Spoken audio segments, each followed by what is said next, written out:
আজকে আমাদের গন্তব্য হচ্ছে নারায়ণগঞ্জ জেলার সোনারগাঁতে অবস্থিত পানাম নগরীতে, যেখানে কয়েক শতাব্দী পুরনো অনেক ভবন রয়েছে, যা প্রায় 10 বর্গ কিলোমিটার এলাকা জুড়ে বিস্তৃত।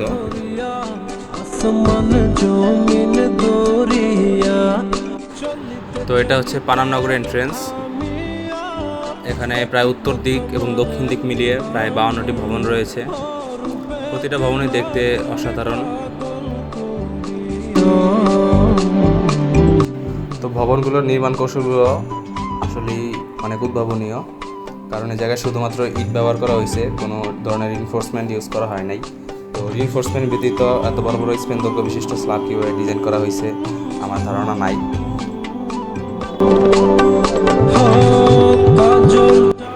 ভবনের উভয় পাশে পানি চলাচল অব্যাহত থাকার জন্য দুটি বড় বড় খাল এবং 5টি পুকুর রয়েছে।